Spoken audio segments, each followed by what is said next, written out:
The most basic definition of prayer is talking to God. Ibig sabihin, pag ang isang tao ay hindi nagpipray, hindi ka nakikipag-usap sa Diyos.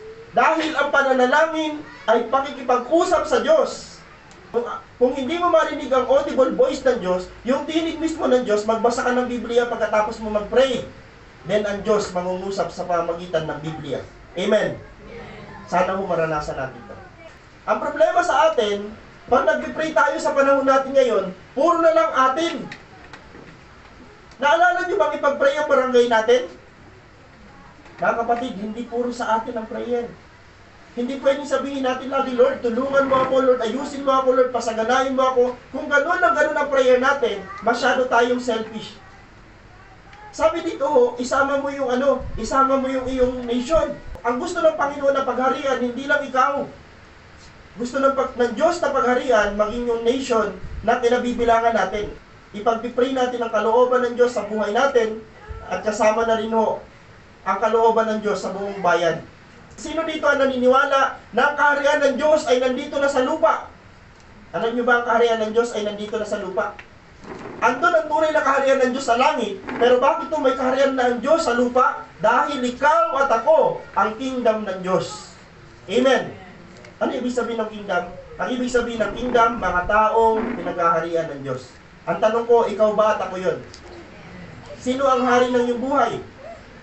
Kung si Jesus na ang hari ng buhay mo, ibig sabihin, ang kaharian ng Diyos sa langit ay nasa sayo na. Kaya lang, ang fulfillment ng kaharian na ito, wala dito. Hindi pwedeng dito ma-fulfill ang kaharian ng Diyos sa lupa dahil sa sanlibutan, mayroon ditong naninira. Mayroon ditong nawawasak. Kaya ang fulfillment ng kaharian ng Diyos ay the moment na kinuha na tayo at dinala doon sa tunay na kaharian ng Diyos sa langit. Mga kapatid, tayo daw ang kingdom ng Diyos sa lupa. Ano ang kailangan mo ngayon? Alam ng Diyos.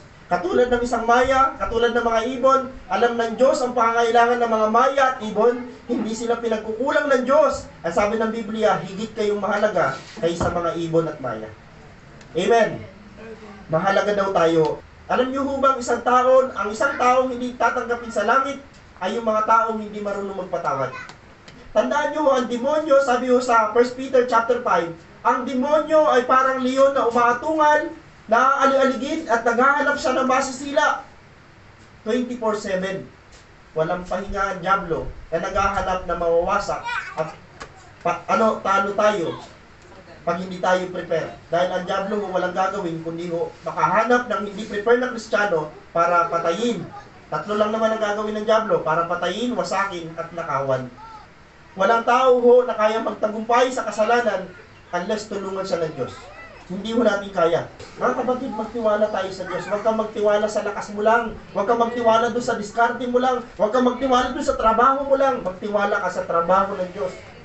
Tandaan nyo lagi pag nag-pray, hindi yung prayer mo ang ibibigay ng Diyos. Ang ibibigay ng Diyos yung gusto niya sa'yo. Kasi ang prayer natin, let His will be done. Huwag na kang matutulog na hindi ka nakikipag-ugnayan sa Diyos para bang sinasabi mo sa Diyos, Lord, wala akong kailangan. Kaysa may kailangan o wala, makipag-ugnayan tayo sa Diyos. Katulad ng isang magulang. Mga kapatid, hindi porke wala tayong kailangan sa mga magulang natin, hindi na tayo makikipagkwentuhan sa kanila. Kaya wala o mayroon tayong kailangan sa mga magulang natin, makipag-usap tayo sa kanila. Kasi someday kukunin yan ni Lord. Hindi mo na yan makakausap pag nasa ataol na yan. Tama.